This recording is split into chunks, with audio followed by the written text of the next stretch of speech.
I got involved in gangs like real early, probably like when I was around 8 years old. It was official. I got jumped in when I was 13. And from there, I was just addicted to that violent lifestyle, just gang banging, just having that power, that street power. I was in jail doing, I sentenced to 22 months, so I was in a hole for 27 days. And I'd asked the guard if I could have something to read. I wanted a magazine or something. But he threw me a Bible, like joking and saying, "Here, read this." And I'm looking like, ain't no pictures in here. What I'm gonna do with this?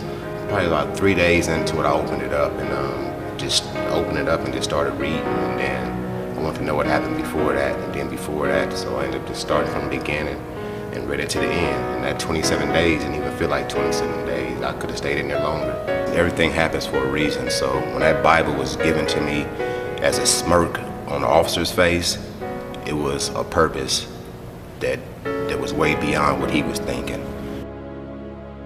I got out, started going to church, but still hanging out in the streets. So I had like one foot in the church and one foot in the streets. And about 4 years ago, I was in church real tough, but my homies, they would come by and need stuff. So I took a ride with one of my homies to LA. I was talking to this one guy, and this hood thought that I was with him. So big altercation started. I got jumped, drugged, just kicked in the head, started running. They chased me down. It was probably about 8 or 10 of them.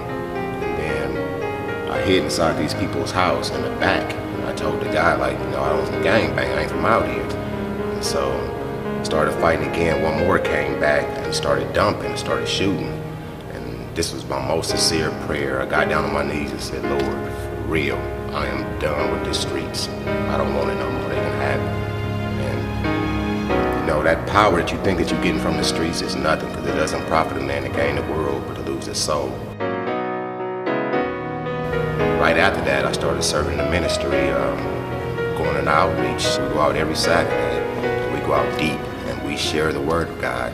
You know, it's kind of like when I was running the streets, because I'm still doing it, but it's for a purpose, the right reason, for building God's kingdom. But now that I have Christ in my life, the love that he has, the grace he shows me, it's a feeling that gives me chills and bumps. I try to tell people on the streets about it.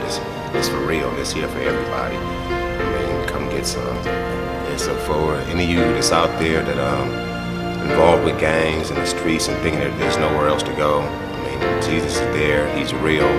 He's willing. He's accepting. He's forgiving. I mean, from where I was at, I had nothing. I mean, I was dirt. I mean, it was a scandalous dog-eat-dog world. And, you know, homies that's in the gangs, they with you for that moment, but then when you get caught, one's gonna tell, one's gonna give up on you. But I mean, the love that Christ shows, it's real, it's good.